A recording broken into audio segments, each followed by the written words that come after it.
kung baguhan ka dito sa pag-reels at kaunti pa lang yung followers mo, guys, wag ka pong mag-alala. Kasi wala po yan sa baguhan o sa una o sa nahuli. Guys, i-share ko po ito guys. Dati guys, bago ako magsimula sa pagre-reels, may isa akong sinusubaybayan na content creator. Isa din po siyang nanay. So, pinapanood ko yung mga videos niya. At that time, meron na po siyang 25k followers.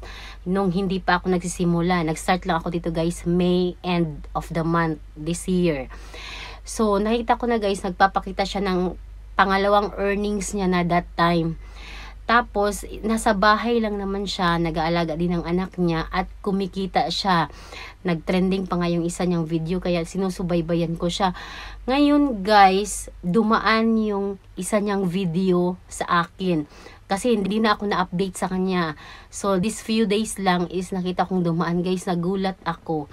Ang followers niya guys, ay mas naging triple pa ang followers ko ngayon. O deba, nasa 30k followers lang siya ngayon guys, samantalang ako andito na ako sa 115k followers. So ang gusto ko pong iparating sa inyo guys is wala po yan sa maliit o malaking followers. Basta po active lang po kayo dito kay Facebook, dito sa yung pag-reels.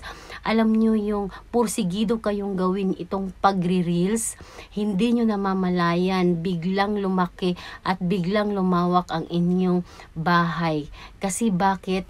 Guys, kung continue kang gumagawa ng iyong videos, araw-araw wala kang palya, kahit isang video lang yan sa isang araw. Sa dami ng video na-upload mo dahil gumagawa ka nga araw-araw, isa dyan sa video mo ay hindi mo mamamalaya na may magte-trending at kusang papasok yung mga followers at subaybayan ka, panonoorin at bigla na lang dadami yan ng hindi mo inaakala. Kasi yan po yung nangyari sa akin guys.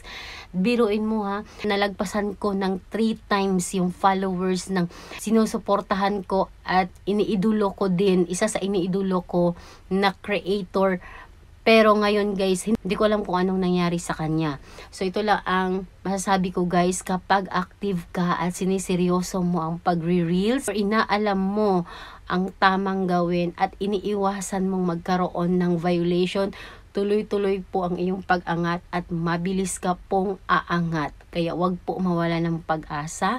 Kung ngayon ay nasa mababa pa lang yung bahay mo or maliit pa lang yung followers mo, darating ang time na hindi mo ina-expect, bigla na lang dadami yan. Kaya mag-upload lang ng video, ng mga reels, kasi dahil dyan sa video mo, makikilala ka at lalaki ang bahay mo. Good luck po at i-enjoy mo lang. Sana nakatulong itong video ito para lumakas yung loob mo at mas lalo mo pang pag-igihan.